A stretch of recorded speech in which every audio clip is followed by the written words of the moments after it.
The massive doors of the Galactic Council's central judgment chamber slid open, with a deep resonant hiss. Ambassador Marcus Reynolds took a steadying breath as he stepped forward, alone. The sound of his footsteps echoed across the polished floor, seeming impossibly small in the vast space designed to make lesser species feel insignificant. The chamber rose hundreds of meters above him, with thousands of alien representatives arranged in concentric rings that disappeared into the misty heights. Their curious eyes, sensory organs, and data receptors, all focused on the lone human. Whispers in 100 languages created a constant background hum like an alien sea. Humanity stands accused of violating Interstellar Treaty 47b, Section 12, announced High Arbiter Vox, a crystalline entity hovering at the chamber's center. Its voice resonated perfectly in every language simultaneously. The development of prohibited technology, capable of destabilizing the cosmic equilibrium. Marcus stood tall, despite the wave of hostile murmurs that swept through the chamber. Behind him, enormous holographic displays activated, showing Earth, a seemingly unremarkable blue planet on the galaxy's outer spiral arm. The evidence suggests, continued Vox, light patterns shifting across its crystalline form, that humans have constructed a device of unprecedented scale and power, a device that threatens our collective security. Marcus felt thousands of alien eyes studying his reaction. He had been chosen for this role precisely because of his calm under pressure. Humanity's future depended on what happened in the next few minutes.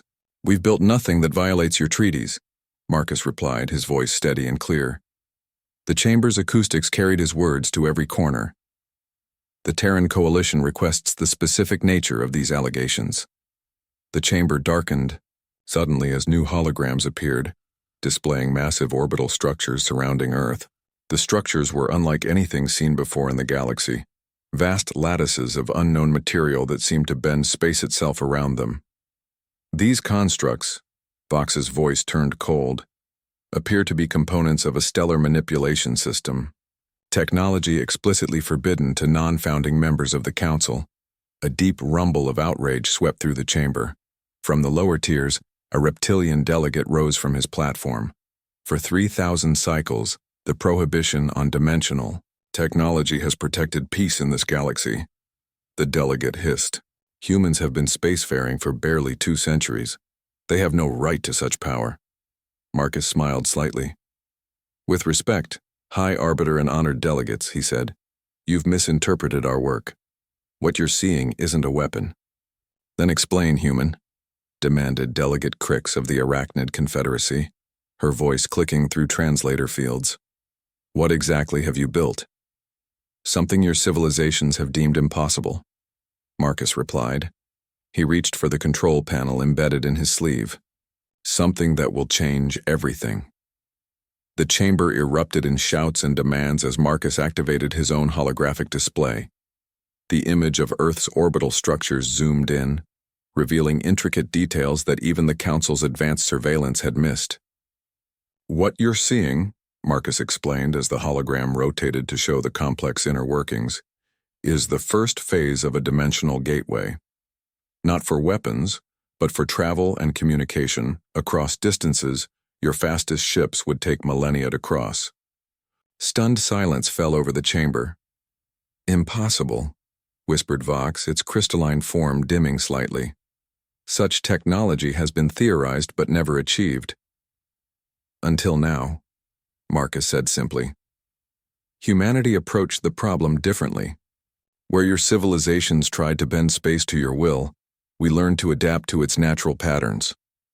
The holographic display expanded to show simulations of the gateway in operation, creating stable pathways across vast cosmic distances without the catastrophic energy requirements that had made such technology theoretical until now.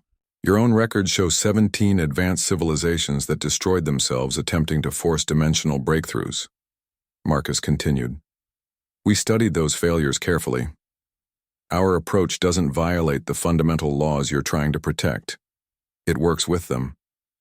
A tall, willowy alien with luminous skin stepped forward from the Council of Elders section. "If what you claim is true," she said in a musical voice, "why develop such technology in secret?" Would this council have permitted us to try? Marcus asked, looking around the chamber. Or would you have stopped us at the first hint of our approach, convinced that what happened to the Axiom Collective or the Dorian Empire would happen again? Uncomfortable silence was his answer. This is merely Phase 1, Marcus concluded, gesturing to the display. And we're inviting the galaxy to witness what comes next. High Arbiter Vox drifted closer, studying the human with newfound interest. The Council must verify these claims. If you've truly achieved stable dimensional engineering without risking cosmic balance, then everything changes, Marcus finished. We know, that's why we're here. Not to ask permission, but to extend an invitation. The chamber erupted in a chaos of voices. Some delegates shouted accusations of human deception, others demanded immediate inspection of Earth's technology, while many simply turned to their neighbors in stunned conversation.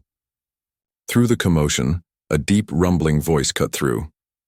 I have lived 9 centuries, said an ancient delegate from the founding worlds, and I never expected to see dimensional technology mastered by such a young species. The massive being leaned forward, compound eyes gleaming. Either humans are lying or they understand something fundamental that the rest of us have missed. Both possibilities are equally disturbing, hissed another delegate. Marcus stood calmly at the center of the storm. This was exactly the reaction Earth's leadership had predicted. Fear, disbelief, and most importantly, curiosity. The Terran Coalition extends an invitation to send scientific observers, Marcus announced over the din. See our work firsthand, verify our claims, and if we've succeeded where others failed, perhaps it's time for the galaxy to reconsider what's possible.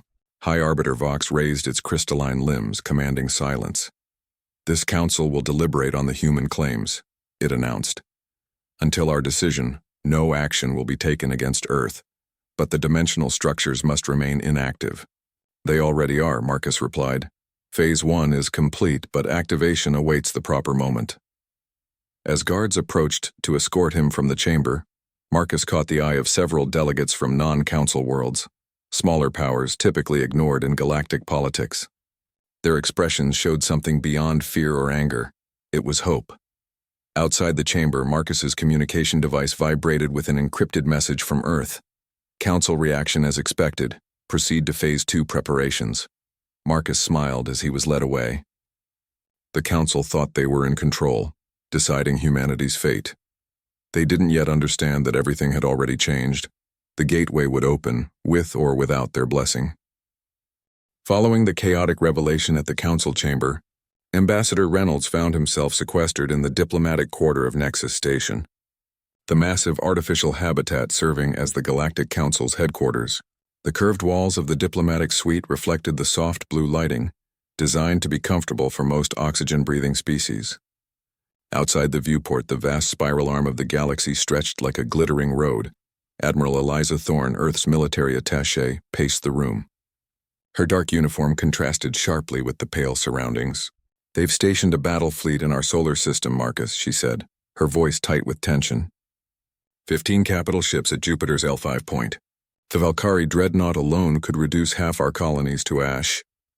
As expected, Marcus replied, studying the 3-dimensional star map hovering above the conference table.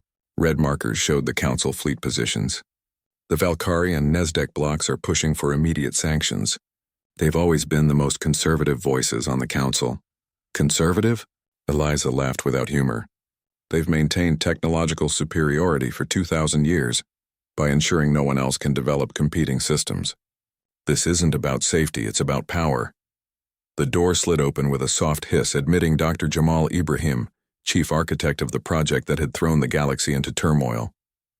Deep shadows under his eyes revealed weeks of minimal sleep, but his movements remained precise and energetic.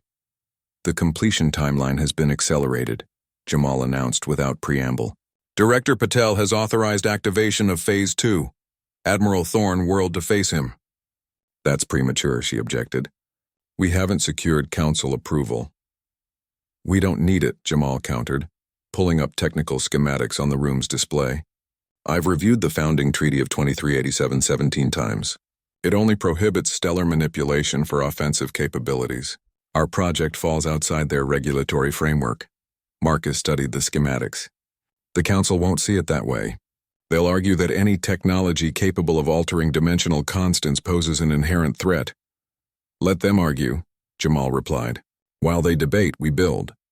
The gateway has to be operational before... A soft chime interrupted them. Ambassador, announced the AI assistant embedded in the room's systems. Representatives from 7 independent systems request immediate audience. The 3 humans exchanged surprised glances. This wasn't scheduled, Marcus said quietly. Security scans complete. The AI continued. No weapons or unauthorized technology detected. Delegation led by Delegate Loom of the Altair Compact. Marcus straightened his jacket. Show them in. The door expanded to accommodate the varied physiologies of the visitors. 7 delegates entered, none from major powers, but all representing systems with strategic importance. Ambassador Reynolds greeted Delegate Loom, her translucent skin pulsing with bioluminescent patterns that translated as formal respect. We apologize for the unscheduled visit, but events move quickly. How can Earth help the independent systems? Marcus asked, gesturing to the conference table. The delegates arranged themselves according to their various physical needs. A hovering methane breather took position near an environmental vent. We've reviewed your proposals, said Loom, tendrils of light rippling across her skin. If your technology functions as claimed, it changes everything for resource-poor systems like ours. It does, confirmed Jamal, unable to hide his enthusiasm. Current FTL travel requires massive energy expenditure and expensive antimatter catalysts controlled by Council founding members. Our dimensional gateway creates transit paths with minimal energy requirements. And unlike the Council founding members, Marcus added pointedly, we're willing to share it. The methane-breathing delegate floated closer. The Council won't permit this, it warned. Voice transformed through its translator into deep, resonant tones.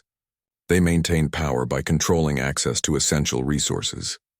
Which is precisely why this technology terrifies them, Marcus replied. It democratizes what they've monopolized for centuries. You propose an alliance? Asked another delegate, a being with metallic scales and compound eyes. The coalition proposes a mutual development initiative, Marcus clarified.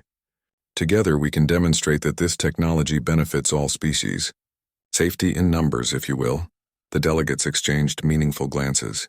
7 systems are not many against the Council fleet, observed Loom. 7 today, Marcus replied. How many tomorrow, when word spreads of what this technology offers? As the delegates huddled in consultation, Admiral Thorne's communicator pulsed with an urgent signal. She stepped away to receive the message, her expression darkening as she listened. What is it? Marcus asked when she returned. Unknown vessels have breached the solar system's outer defenses, she reported, keeping her voice low. They're not broadcasting Council identification codes. Mercenaries, Marcus concluded grimly. The Council maintains plausible deniability while sending a message. He turned back to the delegates. It seems we have less time than anticipated. The Coalition formally requests observer status from your governments. For what purpose? Asked Loom. To witness the activation of Phase 2, Jamal answered. If the Council won't examine our technology fairly, perhaps independent observers will validate its safety and potential. You're accelerating your timeline, Loom observed. Despite Council objections, we are, Marcus confirmed. Earth didn't build this technology to bargain with the Council. We built it because the galaxy needs it. The delegates conferred briefly before Loom spoke again. The Altair Compact accepts your invitation. We will send observers immediately. One by one, the other delegates agreed. As they filed out, Admiral Thorne activated the secure communication channel to Earth. The Council's response has moved from diplomatic pressure to something far more dangerous, she told the waiting officials. We need to prepare defensive measures. And our guests? Asked Director Patel, her image flickering slightly across 20 light-years of space. 7 systems have committed to sending observers, Marcus reported. Smaller powers, but strategically placed. If they validate our technology, others will follow, Patel finished. Good work, Ambassador. Return to Earth immediately. The Council won't risk open aggression against a diplomatic vessel. As Marcus prepared to depart, Jamal pulled him aside. There's something you should know, he said quietly. Phase 2 isn't just about expanding the gateway's capacity. What do you mean? The dimensional mechanics we've discovered, Jamal hesitated. They have implications beyond transport, ways of manipulating energy states that the Council races haven't imagined. Is it dangerous? Marcus asked sharply. Not in the way they fear, Jamal assured him, but it will change everything we thought we knew about physics. The gateway is just the beginning. As they boarded the diplomatic shuttle, Marcus watched Nexus Station receding through the viewport. For 3,000 years, the Galactic Council had maintained order through careful control of technological development. Species were admitted, advanced according to approved paths, and took their designated place in the cosmic hierarchy. Humanity had just thrown a wrench into that carefully ordered system. It seems, Marcus told his colleagues as the shuttle accelerated toward the jump point, we'll need to demonstrate Phase 2 ahead of schedule. Behind them, alarms began to sound throughout Nexus Station, as reports flooded in of independent systems withdrawing their representatives from council chambers. The carefully maintained balance of power had begun to shift.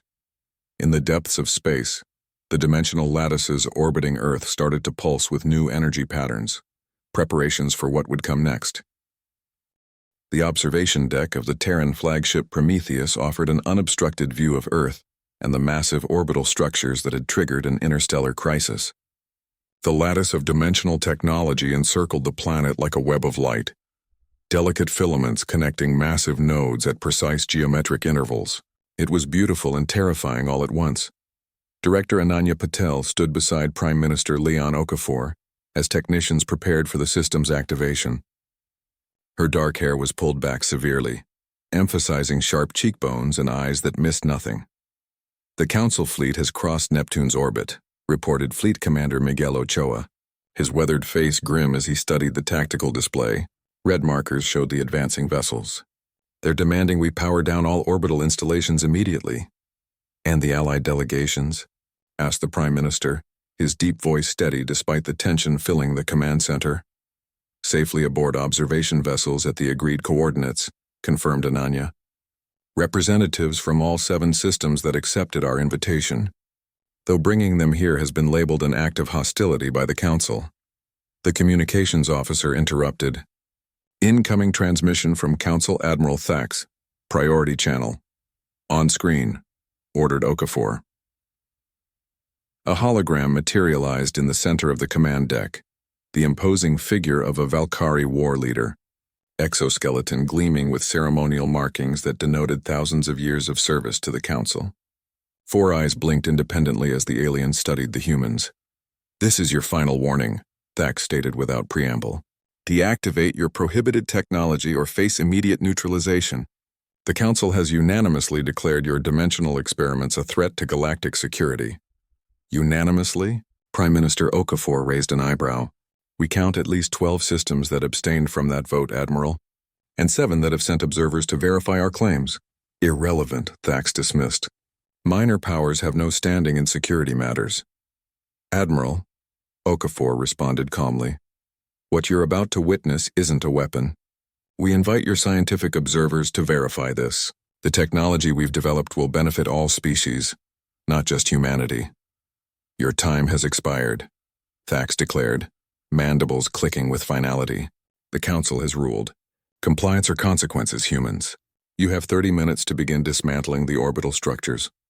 As the transmission ended, long-range sensors detected movement from the Council fleet. They're deploying strike formations, warned Ochoa, pointing to the tactical display where enemy vessels were arranging themselves in classic attack patterns. Estimate weapons range in 27 minutes. Perfect timing, Ananya said with surprising calm. She turned to the operators at the control stations. All stations initiate Phase 2. Around Earth, the massive orbital structures began to realign. Solar collectors extended to impossible lengths as energy patterns rippled across the surface of the dimensional lattice. Deep within Earth's crust, forgotten technologies from humanity's distant past activated in concert with the orbital array. What exactly will they see? Asked Okafor, watching the spectacular light show unfolding around their planet. Something no spacefaring civilization has achieved in recorded history, Ananya replied, her eyes reflecting the dancing lights. The controlled manipulation of dimensional constants within a localized field. As the Council fleet approached weapons range, reality itself seemed to waver around Earth. The effect expanded outward at the speed of light, not destructive, but transformative. Stars visible through the observation window appeared to shift position slightly as light itself bent along new pathways. The incoming warships suddenly halted their advance. Even from a distance, the humans could imagine the confusion on their sensor decks as instruments detected the impossible phenomenon unfolding before them. "They're scanning us with everything they've got," reported the sensor officer. "Multiple frequencies, some I've never seen before." "Let them look," Ananya said with quiet confidence. "Send the technical specifications to all vessels as planned. Every detail, every safety protocol. Let them understand exactly what we've built and why it changes everything their science told them was impossible." As data streamed to friend and foe alike, the true nature of humanity's creation became clear. Not a weapon of war, but a technological revolution that rewrote the fundamental limitations of physics as understood by the galaxy's oldest civilizations. "Dimensional, translation field stable at 70% capacity," announced the chief engineer. "Pathway formation initiating." Before them, space itself seemed to fold inward. A perfect circle of darkness appeared. Not the threatening void of a black hole, but a carefully controlled aperture in the fabric of space-time. "Is that—" Ochoa began, staring in wonder. "The first stable dimensional gateway," confirmed Ananya, "a passage that reduces 20,000 light-years to a single step." On the tactical display, the Council vessels maintained their position, weapons hot, but not firing. The observer ships from the independent systems moved closer, their sensors recording everything. "We're receiving communication requests from 17 different vessels," reported the communications officer. "Including Admiral Thax," Okafor nodded. "Put him through."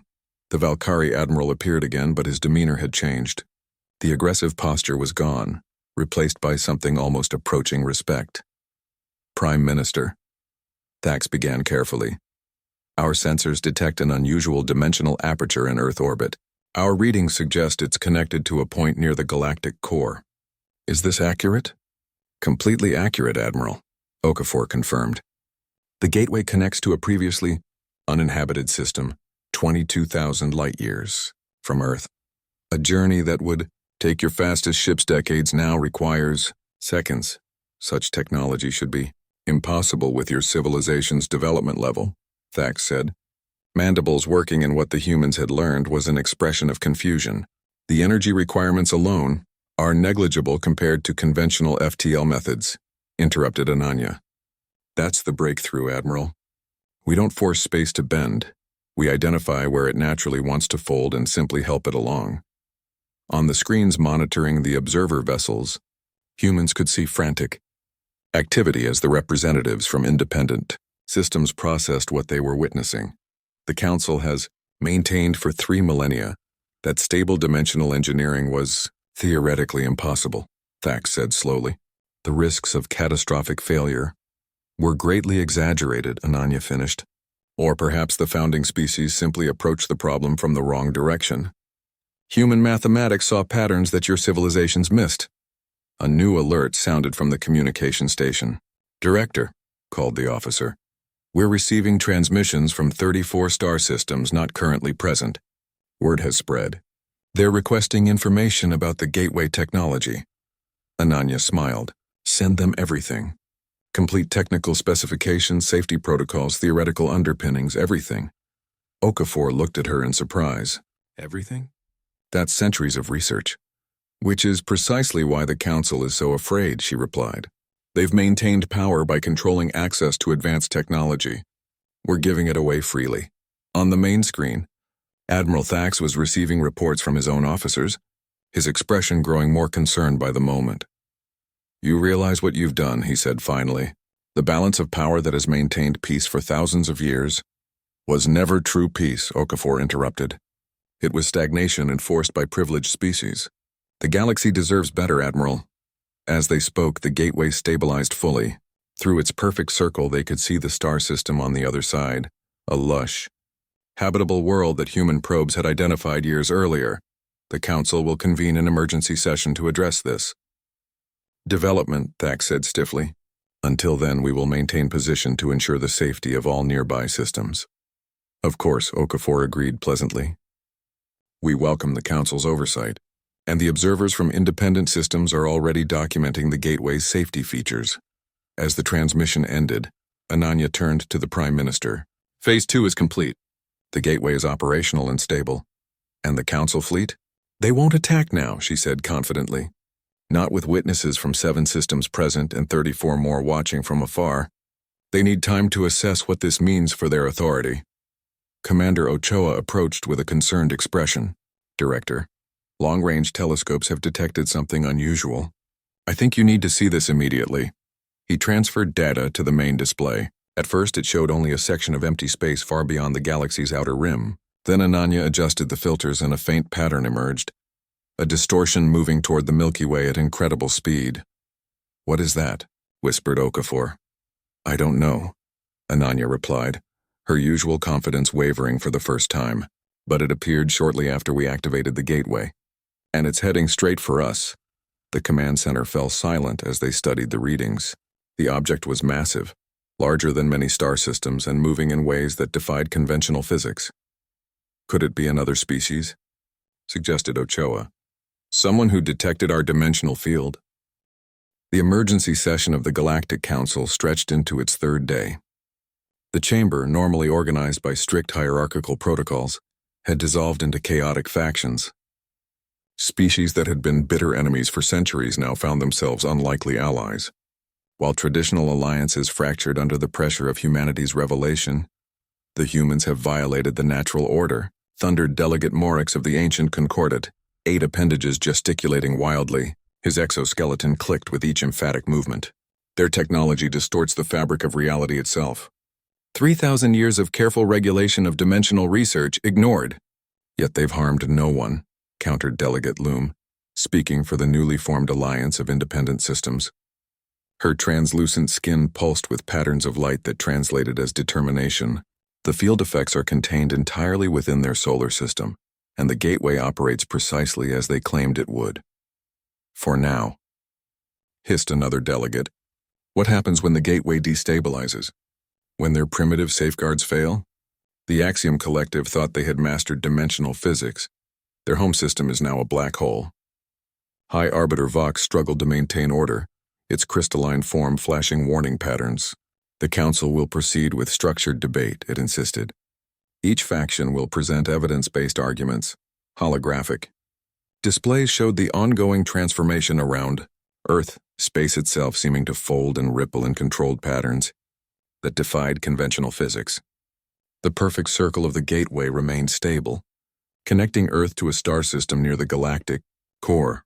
57 systems have now received the technical specifications for the gateway, reported a delegate from the Information Guild. Humanity has released everything: theoretical foundations, construction techniques, safety protocols. The knowledge cannot be contained. This announcement sent a fresh wave of discord through the chamber.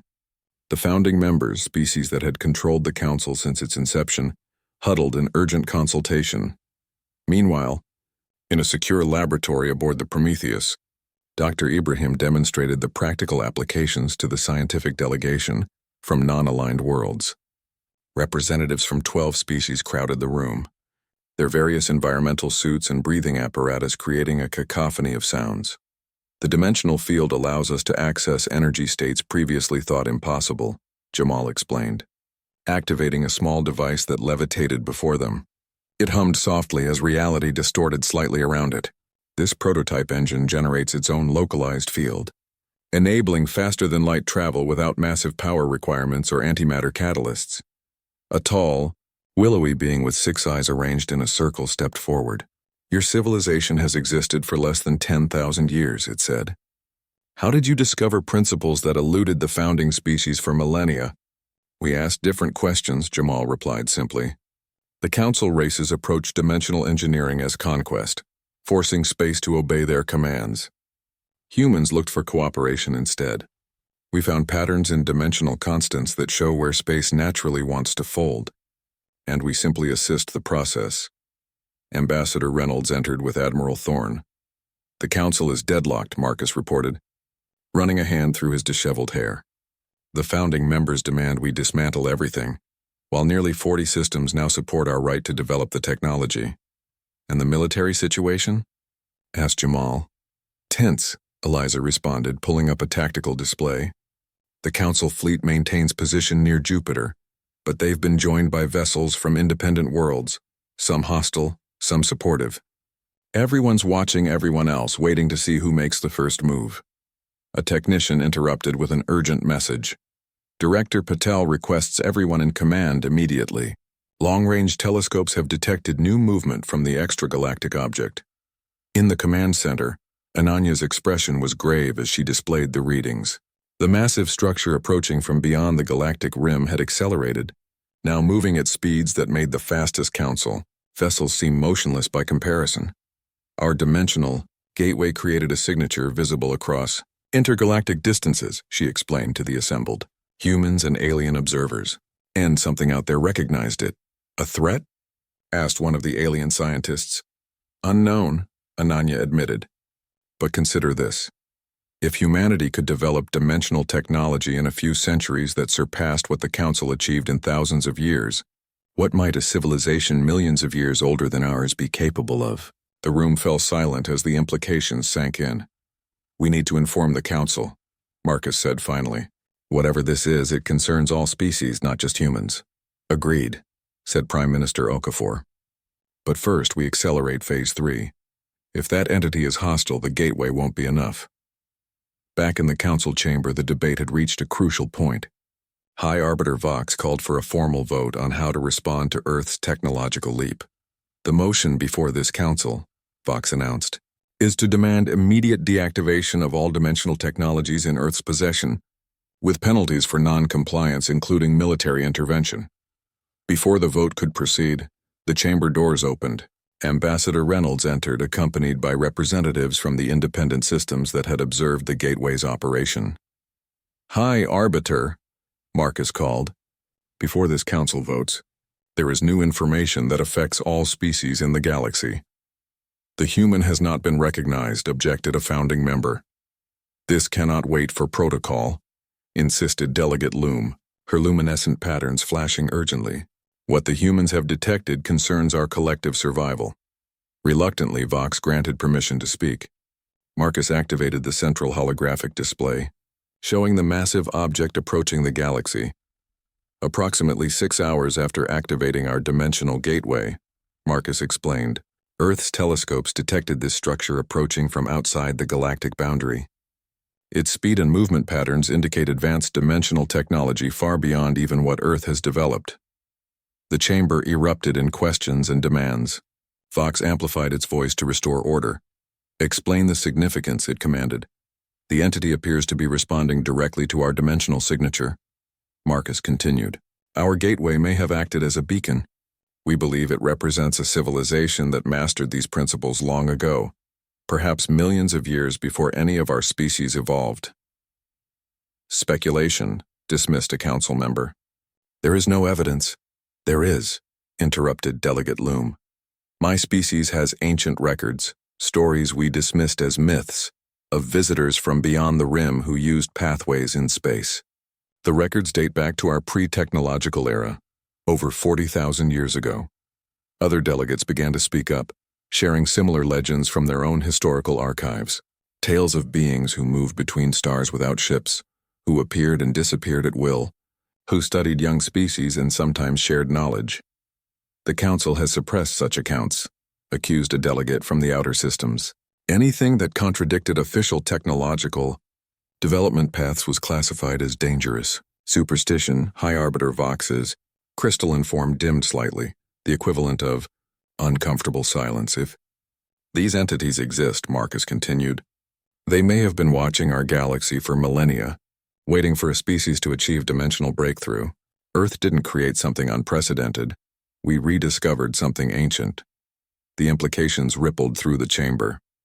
The technological hierarchy that had defined galactic politics for thousands of years suddenly seemed provincial. Squabble among children while vastly older, civilizations watched from afar. What does Earth propose? Asked Vox finally. A unified response, Marcus answered.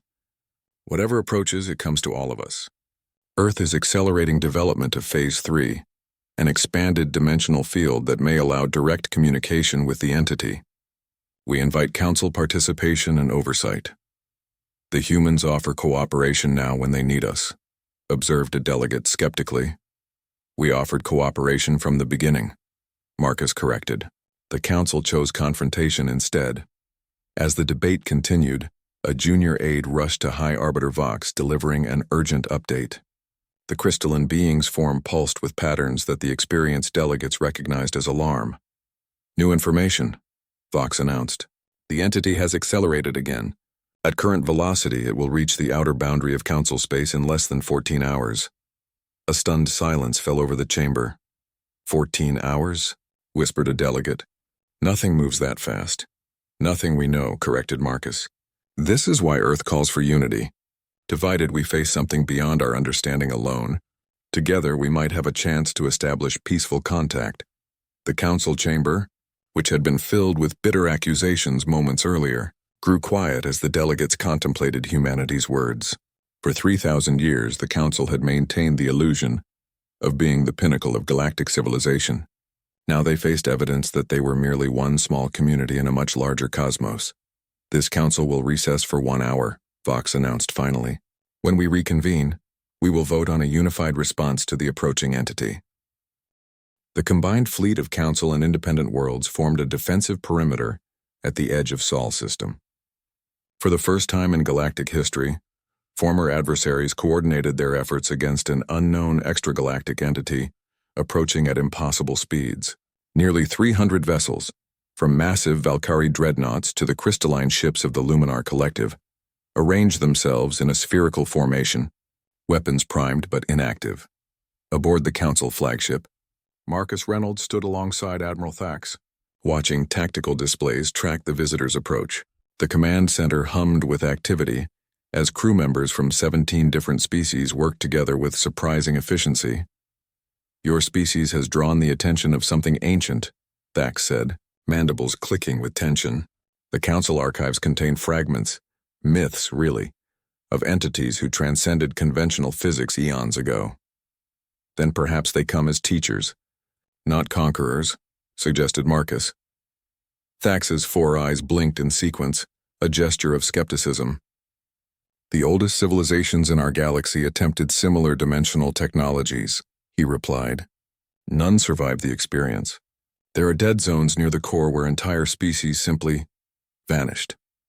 A junior officer approached with an update. Admiral, the entity has decelerated. Current position 1 light-year from outer marker. Estimated arrival in 23 minutes. All vessels maintain formation, Thax ordered. Defensive systems ready but not targeted. We show respect but preparedness. Back at Earth, the orbital structures had reconfigured again, now forming a lattice-like sphere partially enclosing the planet. Director Patel oversaw the final adjustments to Phase 3, her calm voice belying the pressure of the moment. We're operating beyond theoretical models now, she told Dr. Ibrahim and Prime Minister Okafor as technicians made final calibrations. Phase 3 was never meant to be implemented this quickly. Do we have a choice? Asked Jamal, studying the rapidly changing equations on his display. No, she admitted. If that entity is hostile, conventional defenses will be useless. Even the combined Council fleet couldn't stop something with this level of dimensional control. The dimensional gateway remained operational, but now it was just one component in a much larger system. The expanded lattice created a field that extended several thousand kilometers beyond Earth's atmosphere. Primary field generators online, reported the chief engineer. Quantum interfaces synchronized. Begin field expansion, ordered Ananya. Slowly. We need perfect stability. Around Earth, the delicate filaments of the lattice began to glow with increasing intensity. The dimensional field expanded gradually, creating a bubble of altered physics that encompassed the planet and extended outward. In the observation lounge, representatives from over 40 independent systems watched in awe. They had come expecting to see a transportation system. Instead, they were witnessing something far more profound. What exactly is Phase 3?